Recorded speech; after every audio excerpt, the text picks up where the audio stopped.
மின்சார வாரியத்தில் ஒரு 60,000க்கும் மேற்பட்ட காலியிடங்கள் புதிய அரசு வந்ததற்கு பிறகு மின்துறை சம்பந்தமான வெள்ளி அறிக்கையில் கூட வெளியிட்டிருக்கிறாங்க.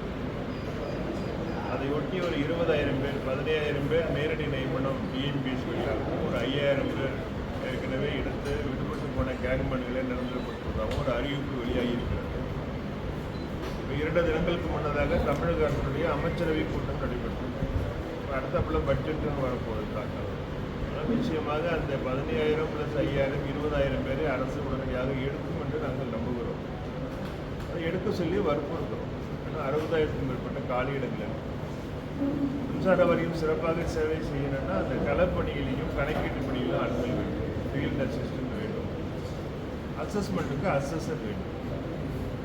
ஃபீல்ட் அசிஸ்டண்ட்டுக்கு ஓப்பன் ரெக்ரூட்மெண்ட் போக ஏற்கனவே மார்ச் மாதம் மின்சார வாரியத்தில் முத்தரப்பு ஒப்பந்தம் ஏற்பட்டிருக்கு. அதில் 9,613 கேங்மேன் பணியாளர்களை கள பதிவாளர்கள் மாற்றுவதற்கு மின்சார வாரியம், அரசு, தொழிற்சங்கங்கள் ஏற்றுக்கொண்டு ஒப்பந்தம் போடப்பட்டிருக்கு. அந்த ஒப்பந்தத்தையும் நடைமுறைப்படுத்தணும். அதில் அவங்க ஃபீல்ட் அசிஸ்டண்ட்டை மாற்றணும். ஓப்பன் ரெக்ரூட்மெண்ட்லேயும் ஃபீல்ட் அசிஸ்டண்ட் பண்ணணும். அசஸர் பணிக்கு ஆட்களில் ஒரு 5,000க்கும் மேற்பட்ட காலியிடங்கள். அதில் அதிகபட்ச பதவி உயர்வுகள் இருக்கக்கூடிய inspector of assessment, account, revenue supervisor, assessment officer எல்லாருமே கணக்கெடுக்க போக வேண்டிய ஒரு நிர்பந்தம் இருக்குது. அதனால் அந்த அசஸ்மெண்ட் வேக்கன்சியை ஃபில் பண்ணணும். இது மாதிரி 10 ஆண்டுகளுக்கு மேலே வேலை செய்யக்கூடிய கான்ட்ராக்ட் லேபரை பர்மனன்சி பண்ணுறதுக்கு மேனேஜ்மெண்ட் யூனியன் கூட பேசுது. இப்போ என்ன பண்ணுறாங்க, 3 மாதத்துக்கு 45 நாட்களுக்கு சீசனுக்கு தகுந்த மாதிரி ஆட்களை வைக்க சொல்லி மின்சார வரி இன்ட்ரீமாக ஆர்டர் போடுறாங்க. ஒரு 900 ரூபா கூலி கொடுத்து இன்ட்ரீமாக ஆர்டர் போடுறாங்க. 10 ஆண்டுகளுக்கு மேலாக கான்ட்ராக்ட் லேபர் வேலை பார்த்துட்டு இருக்கிறாங்க. தகுதியுடைய ஒப்பந்த தொழிலாளர்களை நிரந்தரப்படுத்தணும் என்பது மின்சார இடத்துல தொடர்ந்து நம்ம வலியுறுத்துறோம். புதிய அரசு மின்சார வாரியத்தில் தகுந்த உத்தரவிட்டு தொழிற்சங்களோடு பேச்சுவார்த்தை நடத்தி ஒப்பந்த தொழிலாளர்களையும் நிரந்தரப்படுத்தணும். பகுதி நேர பணியாளர்கள் என்று சொல்லக்கூடிய ஸ்வீப்பர், ஸ்கேவஞ்சர்னு சொல்லுவாங்க, தண்ணி எடுத்து வைக்கிறது, கழிவு சுத்தம் செய்கிறது. மின்சார வாரியத்தில் 3,400 அலுவலகங்கள் இருக்குது, பிரிவு அலுவலகங்கள். 1000க்கும் மேற்பட்ட அலுவலகங்களில் அது இல்லை, ஆட்களே இல்லை. அங்கே வேலை பார்க்குறவங்கெல்லாம் மின்சார வாரியம் சம்பளம் கொடுக்காம ஃப்ரீயாக வந்து வேலை பார்த்துட்டு போயிட்டு இருக்கிறாங்க. இதுக்கு முன்னாடி இது மாதிரி வந்து வேலை பார்த்தவங்க தான் அதில் பர்மனெண்ட்டாக இருக்கிறாங்க. சத்துணவு ஊழியருக்கு இணையான ஊதியம் தான், பெரிய ஊதியம் ஒன்றும் கிடையாது. அதில் ஒரு 1000 அலுவலகங்களுக்கு ஆட்கள் இல்லாமல் இருக்குது. வேலை செய்வது அதில் நிரந்தரப்படுத்தணுங்கிற கோரிக்கை. ஏற்கனவே போடப்பட்டிருக்கக்கூடிய முத்தரப்பு ஒப்பந்தத்தில் ஒர்க்லோட் சம்பந்தமாக வேலை பகிர்வுக்கு 3 மாதத்துக்குள்ளே பேசி முடிக்கப்படும்னு போட்டாங்க.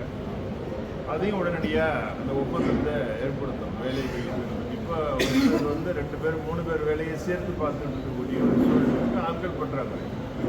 அப்போ அந்த செட்டில்மெண்ட் ஆனால் தான் எவ்வளவு பேர் நமக்கு தேவைப்படும் என்பதை நம்ம பார்க்க முடியும். தேவைக்கு ஏற்ப ஆட்களை நியமிக்கிறதுக்கான ஒர்க்லோட் செட்டில்மெண்ட்டு அதில் பண்ணுறது. மின்சார வாரியத்திற்கு தொடர்ந்து நட்டம் அரசு சொல்லியிருக்கு. 2.47 லட்சம் கோடி கடன் இருப்பதாக சொல்லியிருக்கிறாங்க. கடனிலிருந்து மீள்வதற்கு என்ன வழிமுறைகளை கையாள வேண்டும், என்னெல்லாம் செய்தால் கடனிலிருந்து மீள முடியும் என்பதை பார்ப்பதற்கு அரசு அவர்களாகவே யோசித்துக் கொண்டிருப்பது ஒரு புறம், அதுக்கு ஆலோசகர்களை வைத்து பேசுவது ஒரு புறம், நிர்வாகத்தோடு பேசுவது ஒரு புறம், தொழிற்சங்கங்களோடும் பேச வேண்டும் என்பது நம்மளுடைய கோரிக்கை. ட்ரேட் யூனியனில் ஒர்க்கர்ஸ் பார்ட்டிசிபேஷன் இந்த மேனேஜ்மெண்ட் இருக்குது. எங்களால் சொல்லக்கூடிய ஆலோசனைகளையும் அரசும் ஏற்றுக்கொள்ள வேண்டும், மின்சார வாரியத்தையும் ஏற்றுக்கொள்ள வேண்டும் என்று நாங்கள் எதிர்பார்க்கிறோம். அதுக்கு பேசணும் எதிர்பார்க்கிறோம். அப்படி பேச்சுவார்த்தை வந்தால் தொழிற்சங்கங்கள் தரப்பிலிருந்து கோரிக்கைகளை நம்ம முன்வைக்கிறோம். அரசாங்கம் கிளீன் கவர்மெண்ட் தான் சொல்கிறாங்க. நம்ம அதை வரவேற்கிறோம். இப்போ மின்சார வாரியத்தில் ஒரு அப்பழுக்கற்ற பணியை எல்லோரும் செய்யணும் என்பதை நாம் அதெல்லாம் நடவடிக்கை எடுக்கிறாங்க. நம்ம அதையும் வரவேற்கிறோம். தவறு. இப்போ ஆட்சி அமைகின்ற போது ஸ்மார்ட் மீட்டர் வைக்க மாட்டோம்னு சொன்னாங்க. இப்போ ஏற்கனவே 3 கோடி மீட்டர் டெண்டர் போட்டு அந்த டெண்டரை கேன்சல் பண்ணதான் சொன்னாங்க. இவங்க வந்து திரும்ப அது மறுவாய்வு செய்யப்படும் சொல்கிறாங்க. ஸ்மார்ட் மீட்டர் வெஹிக்கிள்ஸ் வந்து மறுவாய்வு செய்யணும். ஸ்மார்ட் மீட்டரை மறு ஆய்வுன்னு சொன்னாலே மறுபடியும் வரப்போகுதுன்னு தான் அர்த்தம். இப்போ அது வந்தாச்சுன்னா எலக்ட்ரிசிட்டி டேரிஃப் ரைஸ் ஆகிடும். பப்ளிக் பெரிய சாட்டிஸ்ஃபேக்ஷனான சர்வீஸ் இருக்காது. ப்ரைவேட் என்டிட்டி உள்ளே வர ஆரம்பிச்சிருவாங்க. டிஸ்ட்ரிபியூஷன்லேயும் வர லைசன்ஸ் வந்துடுவாங்க, ஜென்ரேஷன் லைசன்ஸ் வந்துடுவாங்க. டேரிஃபை அவங்க இஷ்டத்துக்கு ஃபிட் பண்ணக்கூடிய கட்டாயம் வந்துடும். மிக பெரும் அளவுக்கு மக்களுக்கு பலனளிக்கக்கூடிய வேலையை அந்த ஸ்மார்ட் மீட்டர் செய்ய போவதில்லை. அதனால் ஸ்மார்ட் மீட்டர் என்பது ஒரு தேவையற்ற ஒன்றாக நாங்கள் கருதுகிறோம். அதை அரசு அதை கவனத்தில் எடுத்துக்கொள்ள வேண்டும். ரெண்டாவது, இப்போ 2 நாளைக்கு முன்னாடி 14ஆம் தேதியிட்ட ஒரு உத்தரவு ஒன்று வெளியாகிருக்கு. ஒரு அதிர்ச்சி அளிக்கக்கூடிய தகவலாக அது இருக்கு. மின்சார வாரியம் 1957 துவங்கப்பட்டது. 2010 மின்சார வாரியத்தை மின்சார சட்டத்தை பயன்படுத்தி பிரித்திருக்கிறார்கள். 2010க்கு பிறகு 2025 மீண்டும் பல கம்பெனிகளாக பிரித்திருக்கிறார்கள். இப்போ 1957 உருவாக்கப்பட்ட மின்சார வாரியத்தில் இன்று வரை இந்த நடைமுறை இந்த அரசு மாற்றியிருக்கிறது. மின்சார வாரியத்தில் இருக்கக்கூடிய பொறியாளர்களுக்கு பதவி உயர்வு அளிப்பது மற்றும் ஊர் மாற்றல் செய்வதை அரசுடனே கையிற்கு கொண்டு செல்வதாக அரசு வெளியிட்டிருக்கிறார்கள். இது முற்றிலும் மின்சார வாரிய செயல்பாட்டுக்கு எதிரான ஒன்றாக நாங்கள் கருதுகிறோம். இதுவரை இருக்கக்கூடிய நடைமுறைக்கு எதிரானது. மின்சார சட்டமோ அல்லது எந்த சட்டமோ இப்படி மின்சார வாரியத்தில் பணியாற்றக்கூடிய அதிகாரிகளுக்கு, குறிப்பாக பொறியாளர்களுடைய வேலை தன்மையை மதிப்பீடு செய்வதோ அல்லது ஊர் மாறுதல் செய்வதோ பதவி உயர்த்துவதோ அரசு எடுத்துக்கொள்ள வேண்டும் என்று சொல்லவில்லை. செயல்பாட்டில் தமிழக அரசு இறங்கியிருக்கிறது. அதை தமிழக அரசு திரும்ப பெற்றுக்கொள்ள வேண்டும். எரிசக்தித்துறை செயலாளர் தமிழக அரசனுடைய கவர்னர் உத்தரவுப்படி இந்த அரசு இதழை வெளியிட்டிருப்பதாக அவர் சொல்கிறார். இப்போ அரசாணை வெளியிட்டிருக்கிறாங்க. அந்த அரசாணையை தமிழக அரசு திரும்ப பெற்றுக்கொள்ள வேண்டும் என்பதை நம்ம வலியுறுத்தணும். இப்போ சமீபத்தில் பார்த்தீங்கன்னா 2-3 நாட்களாகவே தமிழகம் முழுவதும் ஒப்பந்த தொழிலாளர்கள் போராட்டம் நடக்குது. மேட்டூர் அனல்மின் நிலையத்தில் போராட்டம், தூத்துக்குடி அனல்மின் நிலையத்தில் போராட்டம், விநியோக வட்டங்களில் எல்லா இடங்களிலும் ஒப்பந்த தொழிலாளர் போராட்டம். 2007க்கு பிறகு மின்சார வாரியத்தில் ஒப்பந்த தொழிலாளர் நிரந்தரம் இல்லாமல் இருக்கு. தொடர்ந்து நம்ம வலியுறுத்திக்கிட்டே இருக்கிறோம். 10/8/2007 ஒரு ஒப்பந்தம் போடப்பட்டு 21,600 பேர் அதில் நிரந்தரம் செய்யப்பட்டார். அதற்கு பிறகு தொடர்ச்சியாக நம்ம வலியுறுத்ததுக்கு பிறகுதான் 2021 இதற்கு முந்தைய அரசு கேங்மேன் என்ற பணியாளர்களை எடுத்தாங்க. அது தொடர்ந்து ஒப்பந்த தொழிலாளர்கள் எடுக்க வேண்டும் வலியுறுத்த போது மாற்றாக அந்த நிலையை எடுத்தார். இப்போ தொடர்ந்து எல்லா இயற்கை சீற்றங்கள் ஏற்படுகின்ற போதெல்லாம் வேலைக்கு செய்வது ஒப்பந்த தொழிலாளர்கள் தான். இப்போ 45 நாட்களுக்கு வேலைக்கு வைத்தாலும் ஒப்பந்த தொழிலாளர், 3 மாதத்துக்கு வேலைக்கு வைத்தாலும் ஒப்பந்த தொழிலாளர் தான், வேறு ஆள் இல்லை. அவங்கள பர்மனன்சி ஸ்டேட்டஸுக்கு கொண்டு வாங்க அல்லது டெய்லி ரேட்டட் ஒர்க் மேன அவங்கள மாற்றி பின்னாடி நிரந்தரம் செய்வதற்கான வாய்ப்புகளை ஏற்படுத்துவோம். பேச்சுவார்த்தை மின்சார வாரியத்தில் நம்ம சொல்கிறோம். அரசு கவனத்தில் எடுத்துக்கல, கடந்த அரசு எடுத்துக்கல, நிர்வாகமும் எடுத்துக்கல. புதிதாக அமைந்திருக்கிற அரசுகிட்டையும் சொல்லியிருக்கோம். என்ன நிலைப்பாடுகள் எடுப்பார்கள் என்பது நமக்கு தெரியாது. தொழிலாளர்கள் போராட துவங்கியிருக்கிறார்கள். ஒருபுறம் கேங்மேன் பணியாளர்கள் களவு தொழிலாளர்கள் மாற்ற வேண்டும் என்று போராடி கொண்டிருக்கிறோம். இப்போ ஒப்பந்த தொழிலாளர்கள் போராடுகிறார்கள்.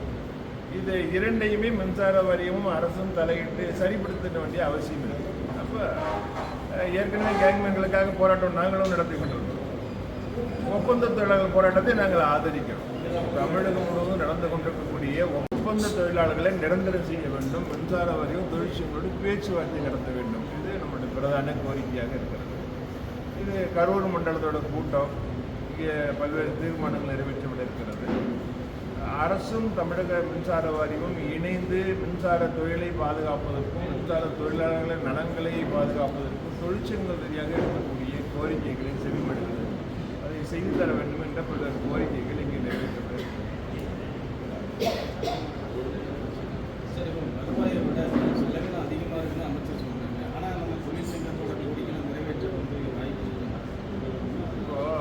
இப்போ 1950 இந்திய குடியரசானதுக்கு பிறகு அரசியலமைப்பு சட்டம் இயற்றப்பட்டது. உங்கள் எல்லாருக்கும் தெரியும், டாக்டர் அம்பேத்கர், அண்ணல் அம்பேத்கர் இயற்றிருக்கக்கூடிய மின்சார சட்டம் என்பது மின்சாரம் என்பது ஒரு சேவைத்துறை. இந்த சேவைத்துறையில் லாப நட்டம் பார்க்கக்கூடாது. 1957க்கு முன்னர் மராமத்து இலாக்காவில் இருந்தது தான் பொதுத்துறையாக கொண்டு வந்தார். மக்களுக்கு சேவை செய்யக்கூடிய ஒரு நிறுவனம் நட்டத்தை எதிர்கொள்ளும் என்பது ஒன்றும் மாற்று கருத்து இருக்க முடியாது. நட்டம் இருக்கதான் செய்யும். இங்கே நட்டம் இல்லாமல் மின்சார வாரியத்தை நடத்திருக்க வேண்டும் என்றால் கடந்த காலங்களிலிருந்து நம்மளுடைய உற்பத்திக்கும் தேவைக்கும் இருக்கக்கூடிய இடைவெளியை குறைத்திருக்க வேண்டும். இலவசத்தை அனுமதித்திருக்க கூடாது. அதேபோல் சந்தையில் மின்சாரத்தை வாங்குவதற்கு அதிக விலை கொடுத்து வாங்கக்கூடிய நிலைகள் ஏற்படுகின்ற பொழுது மத்திய அரசை வற்புறுத்தி அல்லது நிர்பந்தப்படுத்தி ஒரு சமச்சீரான விலையில் இந்திய தேசம் முழுவதும் மின்சாரத்தை கொள்முதல் செய்வதற்கான வாய்ப்பை ஏற்படுத்த வேண்டும் என்று வற்புறுத்தியிருக்க வேண்டும். ஒரே விலையில் எல்லா இடங்களிலும் ஒரே மாதிரியான விலை இருக்கிறது நிலைப்பாடு இருக்கிறது. இப்போ காற்றில் உற்பத்தியாகக்கூடிய மின்சாரத்துக்கு ஒரு விலை இருக்கிறது, தண்ணீரில் உற்பத்தியாகும் மின்சாரத்துக்கு விலை இருக்கிறது, சூரிய ஒளியில் உற்பத்தியாகும் மின்சாரத்தில் இருக்கிறது. யார் எந்த நிறுவனங்களை வைத்து உற்பத்தி செய்தாலும் அவருடைய விருப்பத்திற்கு ஏற்ப விலையை நிர்ணயித்துக் கொள்கிறார்கள். அப்போ மிகப்பெரிய பொதுத்துறை நிறுவனம் நட்டத்தில் சென்று விட்டது என்று சொல்வதை ஏற்றுக்கொள்ளவே முடியாது. அதே சமயத்தில் இந்த மின்சார வாரியத்தை பணியாற்றிக் கொண்டிருக்கக்கூடிய தொழிலாளர்கள் நலன்களை பாதுகாக்க வேண்டிய கடமையும் கட்டாயமும் அரசுக்கு இருக்கிறது, நிறுவனத்துக்கு இருக்கிறது. கோரிக்கைகளையும் மறுக்க முடியும். இப்போ சாதாரணமாக ஒரு வருடத்துக்கு 56,000 கோடி ரூபாய் டெபிசிட் சொல்கிறார்கள்.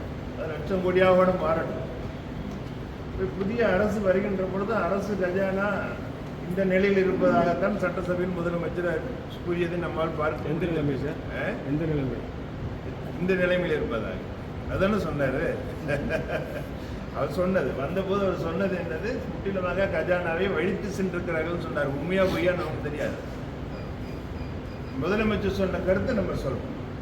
அது உண்மையாகவும் இருக்கலாம், பொய்யாகவும் இருக்கலாம். நமக்கு நம்ம பருவக்குள்ள வர்றதே இல்லை, நம்ம கணக்கே தெரியாது. நீதித்துறை சம்பந்தப்பட்டது.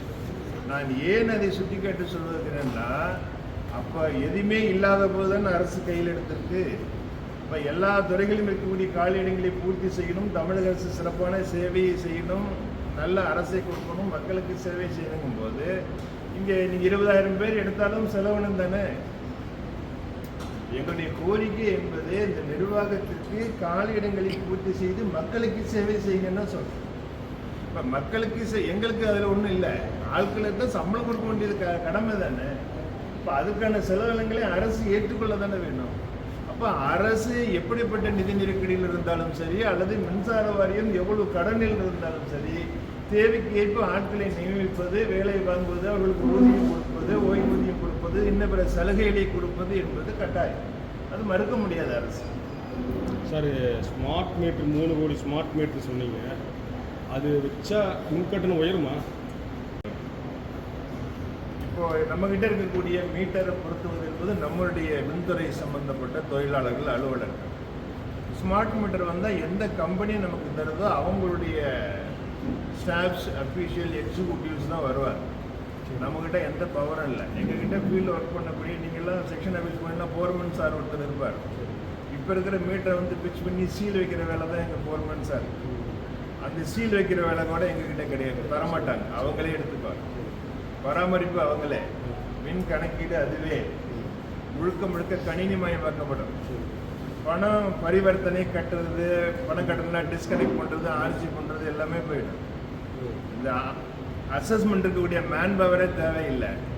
அசஸ்மெண்ட்டை ஒட்டி இருக்கக்கூடிய கணக்கீட்டு பணியை, கணக்கு பணியை ரெவன்யூ டிபார்ட்மெண்ட் ஒரு 10-15,000 பேர் அதுக்குள்ளே வேலை செய்கிறாங்க. வருவாயை பார்ப்பது யாரும் தேவையில்லைங்கிற நிலை வரும்.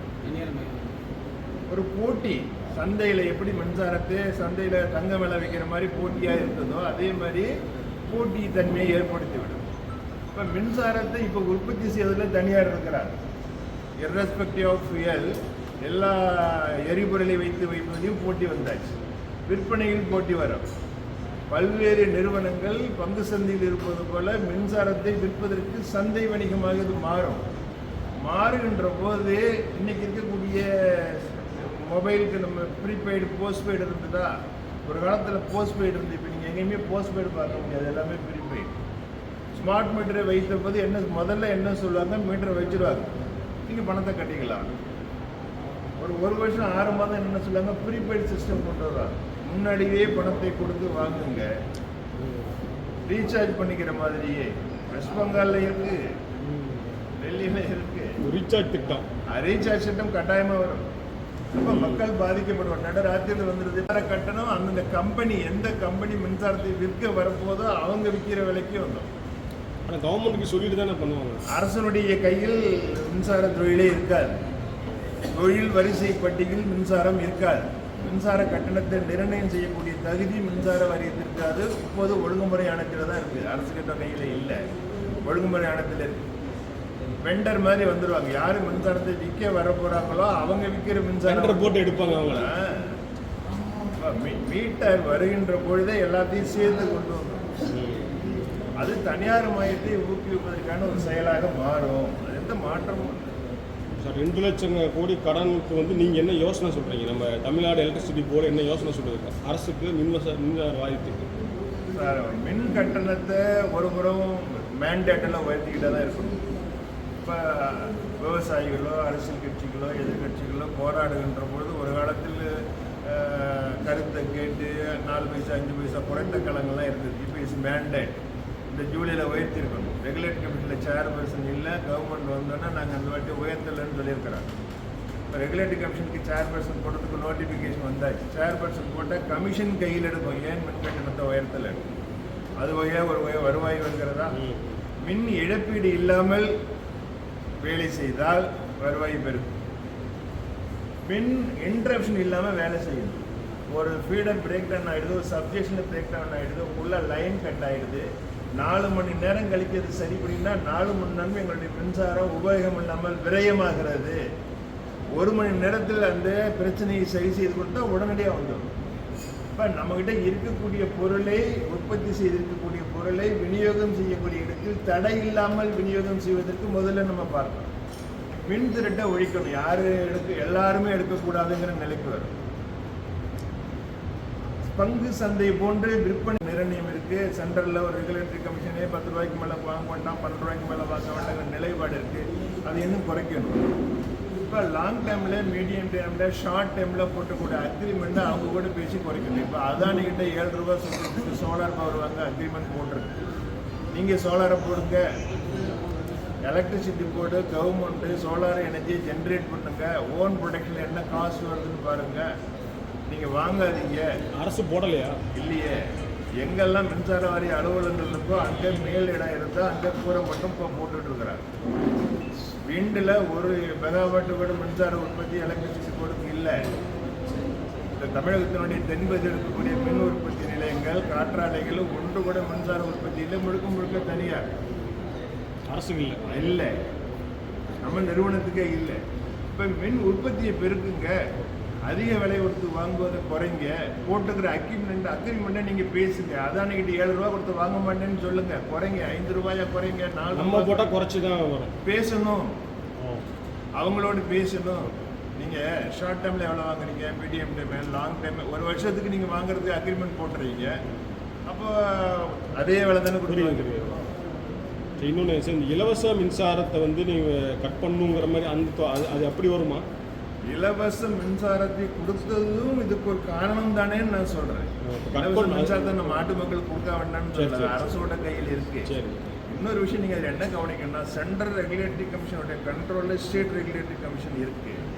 சென்ட்ரல் இருக்கக்கூடிய ஆக்ட் 2003 as well as ஆக்டோட பாலிசி 2025 அமெண்ட்மெண்ட் ஆக்ட் இது என்ன சொல்லுது? எலக்ட்ரிசிட்டி என்ன காசுக்கு ஜென்ரேட் பண்ணுறோமோ அதே காசுக்கு கன்சூமருக்கு நீ சேல் பண்ணணும். இங்கே state government free electricity or subsidy கொடுத்ததா இருந்தால் உன்னோட பொருவியில் கொடுத்துக்கோ, நீ அக்கௌண்ட்டில் போட்டுக்கோங்கிறது. பாரத பிரதமர் ஆட்சிக்கு வந்தபோது சிலிண்டர் தந்தாரா, பணம் போடுறேன்னு சொன்னாரா, எவ்வளோ நேரம் போட்டாரா, அதுக்கு பிறகு போடுறாரா? இப்போ போடுறாரா? அந்த நிலை தான் வரும். அப்போ மத்திய அரசு சப்சிடியில் கேட்குது. சார், இன்னும் மின் நிறுத்தம் இப்போ சென்னையில் நடந்துகிட்டே இருக்குது. அது உங்கள் மேலே குற்றமா இல்லை யார் மேலே குற்றம்? யார் மேலேயும் குற்றம் இல்லை, இயற்கை. இது வெயில் காலங்களில், மழை காலங்களில் இது மாதிரியான விஷயங்களை எதிர்கொள்ளாமல் இருக்கவே முடியாது. கட்டாயமாக இது இருக்கும். எந்த அரசு இருந்தாலும், கடந்த அரசு திரும்ப வந்திருந்தாலும் சரி, அதுக்கு முந்தைய அரசு வீட்டுக்கு போய் திரும்ப வந்தாலும் சரி, புதிதாக அமைந்திருக்கக்கூடிய அரசு யாராக இருந்தாலும் மழை காலங்களிலும் கோடை காலங்களிலும் இருக்கக்கூடிய யூசேஜுக்கு தகுந்த நெட்வொர்க் ப்ராப்ளம் கட்டாயமாக இருக்கும்.